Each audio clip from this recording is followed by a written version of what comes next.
Welcome to Glorious Botafogo, your number one source. Yes, number one source of Botafogo news in English. It's been a rough few days. I've been sick at home. I don't know if you can tell by my voice. I've been under the weather fighting COVID, but today I woke up a little bit better and have enough energy to just come over here and give you guys an update on what's been happening at the club these last few days that I haven't been able to come over here and talk to you guys about Botafogo. Botafogo played Corinthians this past weekend at the Newton Santos and tied 1-1 in a match in which the very first half looked very promising. Botafogo was doing high pressure, a lot of things that we saw with Arthur Jorge. Botafogo was doing in this match against Corinthians. Before then, Botafogo had beaten Sport by 1-0 at the end of the match, which was not the greatest. And then against Vitória at home as well, Botafogo failed to get 3 points. And the last two matches at home have been ties, and mainly due to the fact that we either cannot finish or we stopped, at the hands of the goalkeeper. Today, Botafogo will play Bragantino, so this is a very rare occasion, a pre-match video.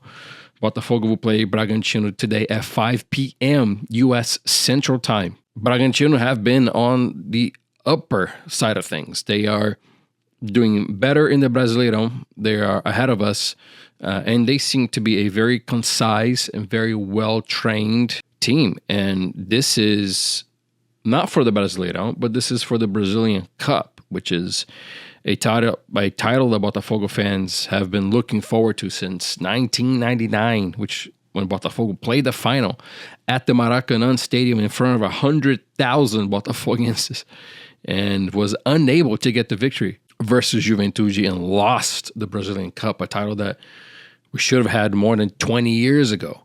Now the club is trying again and trying to break the curse of the round of 16. It seems like the last few years, Botafogo has bowed out of this very exact competition that we're talking about in this same stage in the round of 16. So the club is trying to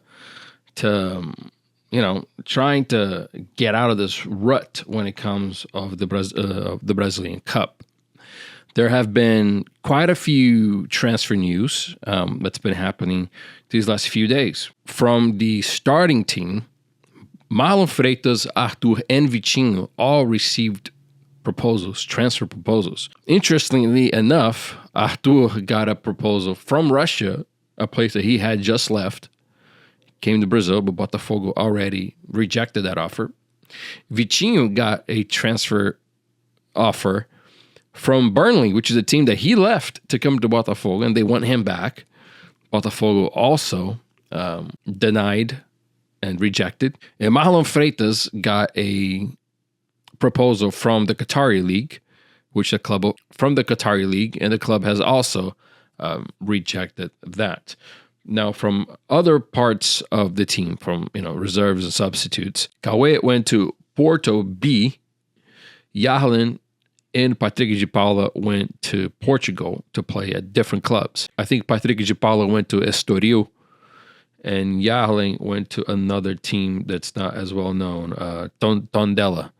So, anyway, that's where Botafogo is at right now. Jefinho has started to practice and train with the ball again. He's been having a lot of troubles, a lot of issues with injuries as of late. Botafogo tried to sign a center defensive mid from Real Madrid. That was a suggestion of Davide Ancelotti, but Getafe went ahead and did all the paperwork and announced the player. So there's been a few things here, man. There's the club is trying. I want to see who Davide Ancelotti is going to suggest for Botafogo to sign, because I want to see what kind of players he has in mind. What kind of players does he want in mind? Does he want Botafogo to sign to reflect what he wants to do as a manager?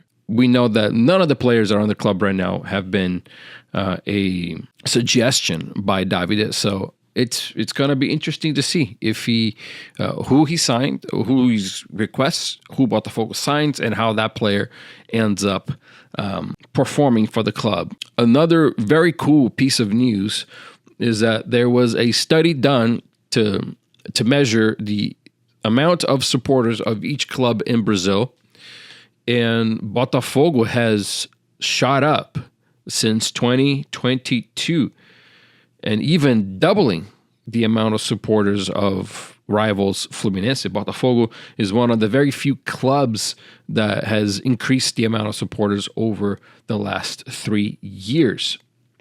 Botafogo went from 1.3% of the entire country being Botafogo fans to 1.5%, which is almost double of Fluminense, which is 0.9%. So according to this study, Flamengo sits in first with 21% of the country being a Flamengo supporter, and then Corinthians almost at 12 with 11.9, and then Palmeiras, São Paulo, Vasco, Grêmio, Cruzeiro, Atlético Mineiro, Bahia, Santos Internacional, and Botafogo right there. So yeah, it's interesting to see the discrepancy in supporters from some clubs to others, which you can see why some of these clubs don't want to sign the new deal for the new league, because they think they should earn more because they have more supporters. But I think there's other ways for these clubs to capitalize on the fact that they have more supporters, right? So they are complaining about TV deals, that they should not be earning more or less of the same as the team in last, and this and that. But if you have that many supporters, then work at doing promotions and capitalizing on the sales of jerseys, of apparels, or in-game promotion, selling of tickets to matches. There are other ways. We're talking about the betterment of the entire league. And if one or two teams don't want to sign because they think they're thinking selfishly, that's not good, right? If you have more supporters, then you should be able to make more money elsewhere. So take advantage of that. So anyways, Botafogo and Bragantino today, Red Bull Bragantino. It's going to be a tough match. Let's look at Bragantino's last few matches. So Bragantino is coming from a loss versus Fortaleza 3-1, and then a loss versus Flamengo 2-1, and a loss against Vitória 1-0, a tie with São Paulo 2-2, and then they beat Corinthians 2-1, and then they lost before then, and then they won. So yeah, Bragantino has kind of been up and down with more. In the month of July, for example, in the month of July, Bragantino has only seen one victory, with all the other matches being a loss or a tie. So in retrospect, Botafogo is doing better in the month of July. A tie versus Corinthians, a victory against Sporting, a tie versus Vitória, and a victory against Vasco da Gama. So no losses for Botafogo, and two victories and two ties in this month of July, and those two ties being at home. So it's very important to get the result at home today. So because Bragantino is known to be very tough to beat at their home in São Paulo, although Botafogo has gotten the better of Bragantino away from home these last few matches. So we will see. Botafogo will play today, and we got to make the result at home so we can go to São Paulo not needing a victory, not needing a tie. And a comfortable win here tonight will surely make things easier for the club come next week.